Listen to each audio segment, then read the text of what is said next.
இந்த மாவட்டத்தில் இந்த தொகுதியில அவங்க கட்சிக்குள்ள அவர் அரசியல் பண்ணிக்கலாம். இங்க இருக்க பெரிய மனுஷன் கண்டக்டரையும் டிரைவரையும் கூப்பிட்டு கம்ப்ளைண்ட் கொடுக்க வச்சு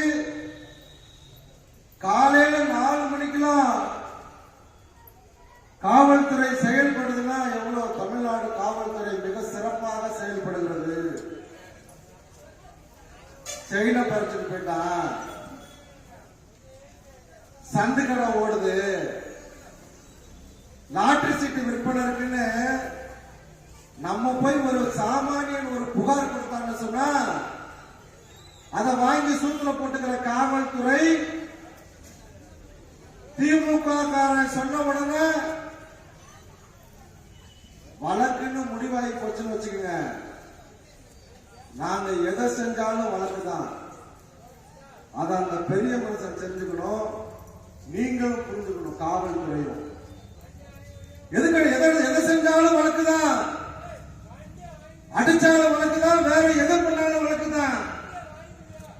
அத முதல்ல காவல்துறை புரிஞ்சுக்கணும், அந்த பெரிய மனுஷனும் புரிஞ்சுக்கணும்.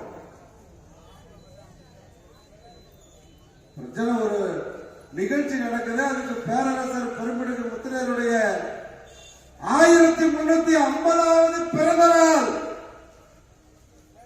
பஸ் போய் நிப்பாட்டான், நிக்கல, லேசா கட்டுறான், வண்டி நிக்குது, அவன் இனிப்ப வழங்குறான். இதுல எங்கே தவறு நடந்தது? உடனே உங்க புத்தி குறுக்கு புத்தி வேலை செய்யுது. சாதி சங்கத்தினுடைய குறுக்கு புத்தி வேலை செஞ்சுச்சுன்னா நீ நடமாடவே முடியாது, நீ நடமாடவே முடியாது. தம்பிங்க சொன்ன மாதிரிதான் 8 குண்டர் தடுப்பு காவலியா 8 பேரை ஒரே நேரத்தில் பொய் வழக்கிலே வெடிகுண்டு ஆயுதங்கள் வைத்திருப்பதாக கைது செய்து தமிழர் திருச்சி மாவட்ட காவல்துறை கைது பண்ண அத்தனை பேருமே அங்க இருக்க மந்திரி, இவரெல்லாம் அங்க இருக்க மந்திரி பவரானவர். 8 பேருமே குண்டர் தடுப்பு காவல். ஒரே மாதத்தில் பேரரசர் பெருமிடுகு முத்திரையர் குண்டர் தடுப்பு காவலை துப்புதூராக நொறுக்கிறார். வேலை செஞ்சார். இங்க என்னமோ சின்ன பிள்ளைத்தனமா வேலை செஞ்சுட்டு இதோட நிப்பாட்டிக்கங்க. உங்களுக்கான அரசியலை நீங்க பாருங்க. இல்லைன்னா உள்ளாட்சியில எல்லாம் முத்திரையர் கிராமங்களுக்குள்ள போக முடியாது. ஒரு பிரச்சனை பண்ணி நீங்க எவ்வளவு மன உளைச்சலானீங்கன்னு எங்களுக்கு தெரியும். எவ்வளவு மன உளைச்சலுக்கு உங்களை தமிழ்நாடு முழுக்க இருக்கக்கூடிய தம்பிகள் உங்களை எவ்வளவு மன உளைச்சலுக்கு ஆக்குறாங்கன்னு எங்களுக்கு தெரியும்.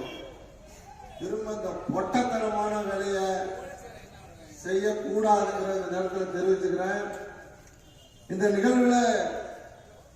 நிகழ்வை ஏற்பாடு செய்து சிறப்பு அழைப்பாளராக வருகை தந்திருக்கக்கூடிய அனைத்து மாநில பொறுப்பாளர்களுக்கும், இந்த நிகழ்விலே கலந்து கொண்டிருக்கக்கூடிய நிறைய மாவட்ட பொறுப்பாளருக்கு, அனைத்து மாவட்ட நிர்வாகிகளுக்கும், ஒன்றிய நிர்வாகிகளுக்கும் இந்த நேரத்தில் வணக்கத்தை தெரிவித்துக் கொண்டு, பேரரசர் பெருமிடுகு முத்திரையர் இந்த வருடத்திற்கான நிகழ்வு பிரம்ம முகூர்த்தம் சொல்லுவாங்க. காலையில 4 to 6 மணிக்குள்ள பிரம்ம முகூர்த்தத்துல திருச்சி ஒத்தக்கடையில் இருக்கக்கூடிய பேரரசருடைய திருவுருவ சிலைக்கு சாமியார்கள், சன்னியாசிகள், சிவாச்சாரியார்கள் அவர்கள் போய் ஆத்துல தண்ணி எடுத்துட்டு தீர்த்தம் எடுத்துட்டு வந்து பேரரசருக்கு 4 to 6க்குள்ள அரச முறைப்படி அபிஷேகம் நடைபெற்றது. அதனைத் தொடர்ந்து பேரரசருடைய மணிமண்டபத்தில் மகாராஷ்டிராவுடைய கவர்னர் பெருமதிப்பிற்குரிய CP ராதாகிருஷ்ணன் ஒரு பயம் வர மாட்டான், கட்டாயத்துக்கு வருவான். திருச்சி சிலைக்கு எப்படி வருவான்? வேண்டாம் வெறுப்புக்கு அதிமுக இருக்கக்கூடிய மந்திரிகளும் திமுக இருக்கக்கூடிய மந்திரிகளும் எல்லாம் இங்க கவனிங்க. சம்பிரதாயத்துக்கு அது அரசு விழான்னு அறிவிச்சுட்டாங்க. அதனால சம்பிரதாயத்துக்கு அந்த விழாவில் கலந்துக்கணும்னு சொல்லி மூஞ்செல்லாம் குரங்கு மாதிரி வச்சுட்டு வந்து மாலையா போட்டு போவான் மற்ற சாதிக்காரலாம். ஆமா, மூச்சில ஈய ஆடாதுன்னு சொல்லுவாங்கல்ல, அது மாதிரி வருவான். போடு எடு போட்டோகிராஃபர் பார்த்து எடுத்துட்டியா.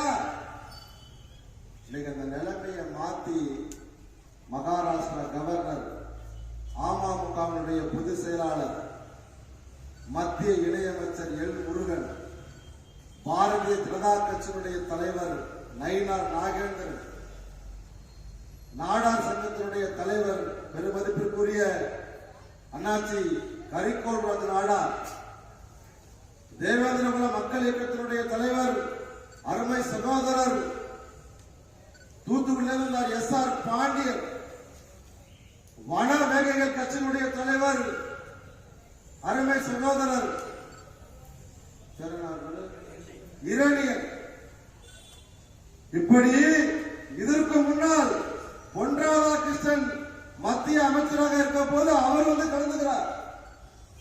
போன வருடம் முன்னாள் முதல்வர் ஓ பன்னீர்செல்வம் கலந்து கொள்கிறார். இவர்களை எல்லாம் வர வைத்தது யார்? இவர்களை எல்லாம் பேரரசரை வணங்க வைத்தது யார்? வேற எவனும் சொந்தம் கொண்டாட முடியாது. திருச்சியில் இருக்கவன் வேற எந்த அயோக்கியனும் சொந்தம் கொண்டாட முடியாது. அத்தனை அந்த நிகழ்வுகளுக்கும் சொந்தக்காரர்கள் வீர முத்தரையர் முன்னேற்ற சங்கத்தை சேர்ந்தவர்கள், தமிழர் தேசம் கட்சியை சேர்ந்தவர்கள். எப்படி வருவார்? இப்ப துணை முதல்வர் உதயநிதி வராரு, ஒரு 6 மணிக்கு எங்க ஊர்வலம் ஸ்டார்ட் ஆக போகுது ஈவினிங்ல, அதை சொல்ல மறந்துட்டேன். மஞ்சள் படை பேரணி ஒரு 5000 பேர் 6000 பேரோட தயாரா நிக்கிறோம்.